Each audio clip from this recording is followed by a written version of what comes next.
Okay. So let's just say now we have athlete B, so baseball player. So they're up here. So let's just say our baseball guys, they're lifting very, very strong. They have a 400-pound deadlift. They can bench double their body weight. They can chin up with 1.5 times their body weight. Just tons of weight. They're really, really strong. So what would we need as performance coaches to spend more time on? Speed, right? So again, high force. Let's just say athlete B is here, A is here. So what are some things that we can do with that athlete to influence the velocity component? Give me an example of an exercise. You can do some sprints. So sprints, yes. I mean, remember, the highest in sport, besides throwing a baseball, one of the highest, most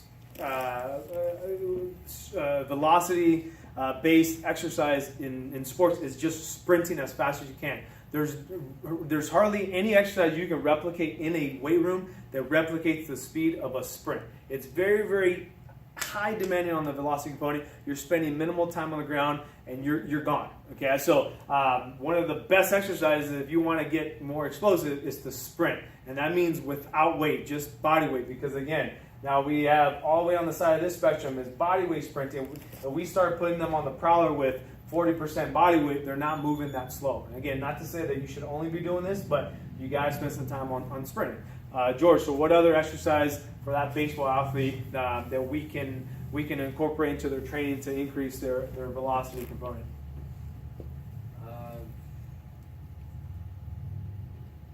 What can we use that? Some plyometrics? Yeah, so boom, he said plyometrics. So think of jumping exercises. I even think of a medicine ball as still a plyometric, a little bit more upper body base. Instead of doing a heavy bench press where he's already benching 300 pounds, we don't need to take him from 300 to 350. That's not really going to get him that much better, but what we can do is maybe put a band around his waist, get him into a push-up position, and have him do some explosive push-ups. Or we can have him do a push-up onto a box, but things that are really, really high speed movements, right?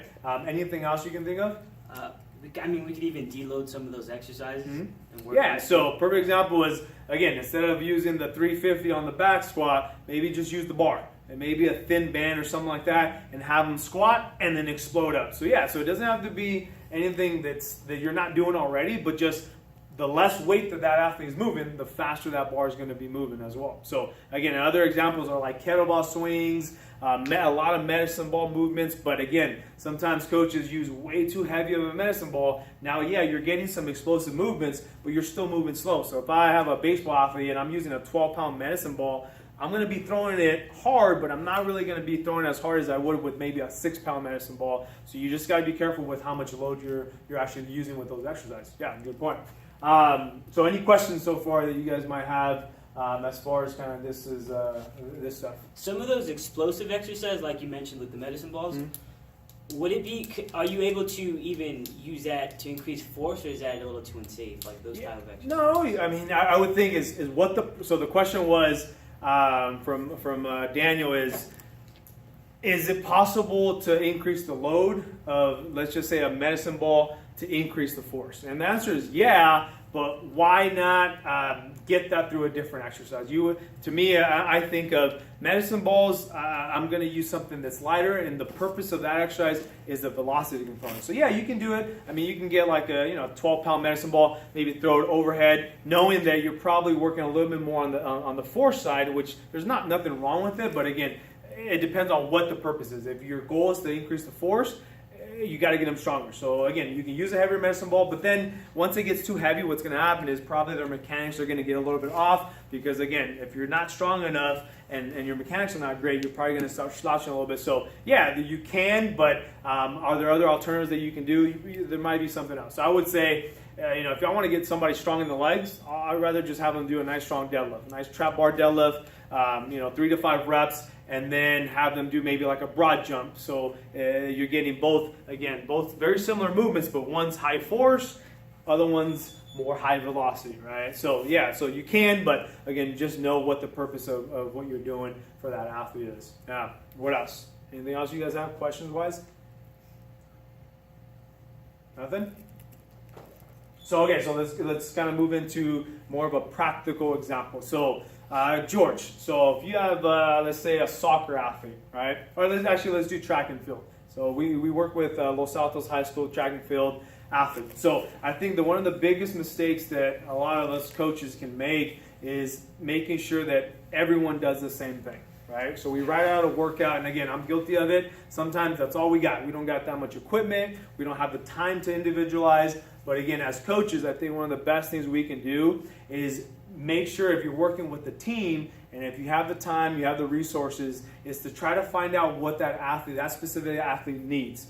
Whether that's just for them or even for their position. So let's just say a goalie. For a goalie, is there anything that they do slow? They shouldn't. Movements.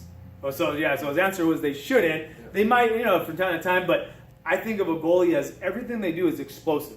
Everything. There's no movement. If they're diving, they're jumping, they're kicking, everything's with high velocity. So I shouldn't be spending too much time, whether that's running 3-4 miles, right? Unless it's in the off season, they need to lose some body fat, maybe we do a little bit of cardio, but most of their stuff should be extremely high velocity, right?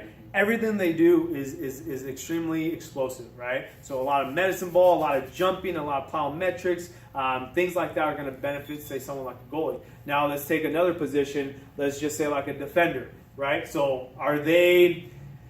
do they need both the velocity and the force component?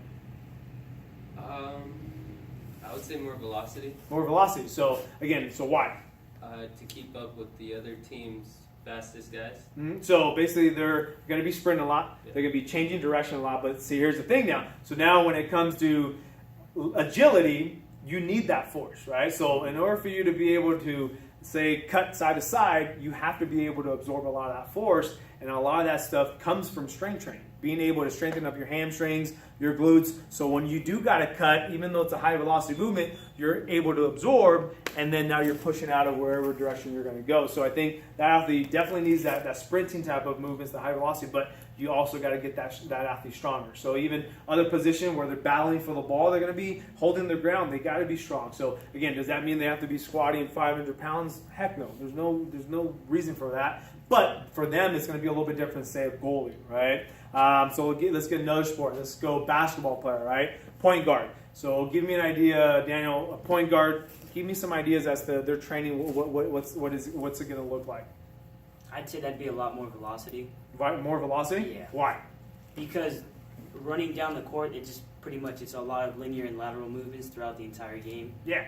Yeah. So point guard, again, you're changing direction a lot, right? You're going side to side, a lot of sprinting. There's not a lot of banging, but I mean, let's take now more of a center. Now, center is going to need both, but they're going to have to work on that force side because they're going to be rebounding and holding certain positions. They're going to have people pushing on their hip, so they got to be able to maintain and hold their position. So again, even within the sport, if we just had a group of basketball athletes or a team come in here and they all did strength training, now that point guard is missing out on what they probably need a little bit more of. So I think as coaches, we have to make sure how to figure out, one, where the athlete lies, and there's certain testing that we can do as far as their jumping, we can sprint, and get an idea as to where that athlete lacks. But again, you can use certain numbers where if an athlete is struggling to back squat half of their body weight, they're probably lacking a lot of that force. They need to get stronger. Now, if you have another athlete who's extremely fast, he's extremely springy, meaning when he's doing his plows, he's getting off the ground really fast,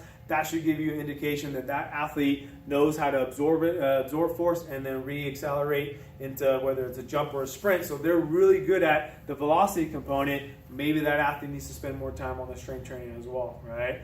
So again, just knowing where that athlete lies on this curve is going to give you a big heads up as to what that athlete needs. And if we can get better at programming their workouts to fit what your athlete needs, you're probably going to reduce a lot of injuries from them. You're going to increase their performance, and they're just going to become better athletes. So this is, again, there's a lot of research on this stuff, and it just, again, going forward is just teaching the athlete why we do what we do. Because most athletes, especially our guys, their goal is to bench a lot of weight, and their goal is to lift heavy deadlifts, heavy squats. But if that athlete doesn't need that, it's important for us coaches to let them know, hey, that's great, but you're throwing a baseball that weighs ounces. We don't need to get you to from 350 down